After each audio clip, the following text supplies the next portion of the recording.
ಪ್ರಜಾಪ್ರಭುತ್ವ ವ್ಯವಸ್ಥೆಯಲ್ಲಿ ಶಿಕ್ಷಣವು ಮಾರಾಟದ ವಸ್ತುವಾಗಬಾರದು, ಬದಲಾಗಿ ಸಾರ್ವಜನಿಕರಿಗೆ ಸುಲಭವಾಗಿ ಸಿಗುವಂತಾಗಬೇಕು ಎಂದು ಆಮ್ ಆದ್ಮಿ ಪಕ್ಷದ ಮಾಧ್ಯಮ ಸಂಚಾಲಕರಾದ ಡಾಕ್ಟರ್ ಸುಂದರೇಗೌಡ ಅವರು ತಿಳಿಸಿದರು. ಪ್ರಜಾಪ್ರಭುತ್ವದಲ್ಲಿ ಶಿಕ್ಷಣವು ಮಾರಾಟದ ವಸ್ತು ಆಗಬಾರದು, ಅದು ಸಾರ್ವಜನಿಕರಿಗೆ ಅತಿ ಹತ್ತಿರದಲ್ಲಿ ಸಿಗುವಂಥ ವಸ್ತುವಾಗಿ ಪ್ರಜಾಪ್ರಭುತ್ವವನ್ನು ಆಕಾಶ ಮಟ್ಟಕ್ಕೆ ಬೆಳೆಯುವಂಥ ಏಕಮಾತ್ರ ಸೂತ್ರವೇ ವಿದ್ಯಾಭ್ಯಾಸ. ನಗರದ ಸುದ್ದಿಗೋಷ್ಠಿಯಲ್ಲಿ ಮಾತನಾಡಿದ ಅವರು, ಶಿಕ್ಷಣವು ಖಾಸಗೀಕರಣ ಮುಖಾಂತರ ಶಿಕ್ಷಣ ದುಬಾರಿಯಾಗಿರುವ ಈ ಸಂದರ್ಭದಲ್ಲಿ ನ್ಯಾಯಾಲಯವು ಖಾಸಗಿಯವರಿಗೆ ಶುಲ್ಕ ನಿಯಂತ್ರಣದಲ್ಲಿ ಸರ್ಕಾರ ಹಸ್ತಕ್ಷೇಪ ಮಾಡಬಾರದೆಂಬ ಕಾನೂನು ತಿದ್ದುಪಡಿಯು ಶಿಕ್ಷಣವನ್ನು ಬಯಸುವ ಮಾತಾಪಿತೃಗಳಿಗೆ ನುಂಗಲಾರದ ತುತ್ತಾಗಿದೆ ಎಂದು ಹೇಳಿದರು. ಇದನ್ನ ಇವತ್ತು ಖಾಸಗಿ ವಿದ್ಯಾಸಂಸ್ಥೆಗಳು ಮಾರಾಟದ ವಸ್ತುವಾಗಿ ತಗೊಂಡ ಕಾರಣ ಜನಸಾಮಾನ್ಯರಿಗೆ ದುಬಾರಿಯಾದ ಈ ಸಂದರ್ಭದಲ್ಲಿ ಸರ್ಕಾರವು ಶಿಕ್ಷಣ ಶುಲ್ಕವನ್ನು ನಿಯಂತ್ರಣ ಮಾಡುವುದಕ್ಕೆ ಪ್ರಾಧಿಕಾರದ ನೇಮಕ ಮಾಡುವ ಮುಖಾಂತರ ಪ್ರತಿಯೊಂದು ಹಂತದಲ್ಲೂ ಅವರ ಶುಲ್ಕವನ್ನು ಪರಿಶೀಲನೆ ಮಾಡಿ ಶಾಲಾ ಕಾಲೇಜುಗಳಲ್ಲಿ 15% ಜಾಸ್ತಿ ಶುಲ್ಕವನ್ನು ವಿಧಿಸದೆ ಅವರ ಲಾಭವು 15% ಜಾಸ್ತಿ ಆಗಬಾರ್ದು. ಅದಕ್ಕಿಂತ ಜಾಸ್ತಿ ಆದರೆ ಆ ಶುಲ್ಕದ ವಸೂಲಿ ಮಾಡಿದ ಶುಲ್ಕವನ್ನು ಕೂಡ ವಾಪಸ್ ಕೊಡಬೇಕು ಅನ್ನೋಂಥದ್ದು ಆಮ್ ಆದ್ಮಿ ಪಕ್ಷದ ಒಂದು ಬೇಡಿಕೆ.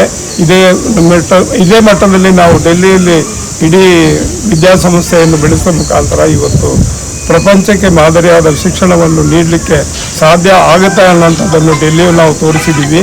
ಅದೇ ಥರ ಕರ್ನಾಟಕದಲ್ಲಿ ಪ್ರಾಧಿಕಾರವು ನೇಮಕ ಆದರೆ ಇವತ್ತು ಶಿಕ್ಷಣಕ್ಕೆ ಲೋಭಿಯಾಗಿ ನಡೆದ ರಾಜಕೀಯ ಇರ್ಬೋದು, ಭೂಮಾಫಿಯಾ ಇರ್ಬೋದು, ಇವರಿಗೆಲ್ಲರಿಗೂ ಒಂದು ನಿಯಂತ್ರಣ ತರಬೇಕಾದ್ರೆ ಸರ್ಕಾರ ಮುತುವರ್ಜಿ ತಗೋಬೇಕು. ಸರ್ಕಾರದ ಇಚ್ಛಾಶಕ್ತಿ ಈ ಕಡೆಗೆ ಇಲ್ಲದ ಕಾರಣ ಇಲ್ಲಿ ಖಾಸಗಿ ಸ್ಕೂಲ್ಗಳು ಮಾರಾಟದ ವಿದ್ಯಾಭ್ಯಾಸವನ್ನು ಮಾಡ್ತಾ ಇದ್ದಾರೆ. ಇದೇ ಥರ ಮುಂದುವರೆದು ದೇಶದಲ್ಲಿ ನಿಜವಾಗ್ಲೂ ಅಶಾಂತಿಯ ವಾತಾವರಣ ಸೃಷ್ಟಿಯಾಗಿ ವಿದ್ಯಾಭ್ಯಾಸವು ಮಾರಾಟಕ್ಕೆ ಮಾತ್ರ ಸಿಗುತ್ತೆ ಅನ್ನುವಂಥದ್ದು ನಿದರ್ಶನ ಆಗುತ್ತೆ.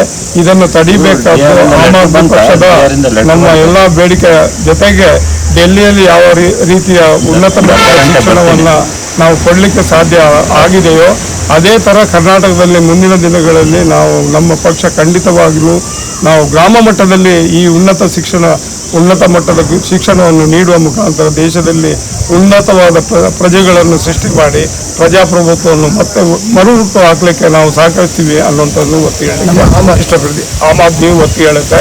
ಆಮ್ ಆದ್ಮಿಯೇ ದೇಶದ ವಿದ್ಯಾಭ್ಯಾಸಕ್ಕಾಗಿ ಹೋರಾಡುವ ಏಕಮಾತ್ರ ಪಕ್ಷ.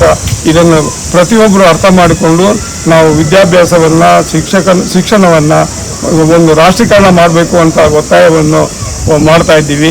ಈ ರಾಷ್ಟ್ರೀಕರಣದ ಮುಖಾಂತರ ಮಾತ್ರ ಸಮಾನವಾದ ವಿದ್ಯಾಭ್ಯಾಸವನ್ನು ಎಲ್ಲ ಮಟ್ಟದಲ್ಲೂ ಎಲ್ರಿಗೂ ಸಮಾನವಾಗಿ ನೀಡಲಿಕ್ಕೆ ಸಾಧ್ಯ ಅನ್ನುವಂಥದ್ದನ್ನು ಆಮ್ ಆದ್ಮಿ ಒತ್ತಿ ಹೇಳಿದೆ. ಸುದ್ದಿಗೋಷ್ಠಿಯಲ್ಲಿ ಹೇಮಂತ್, ಈರೇಗೌಡರು, ಪ್ರಕಾಶ್ ಉಪಸ್ಥಿತರಿದ್ದರು.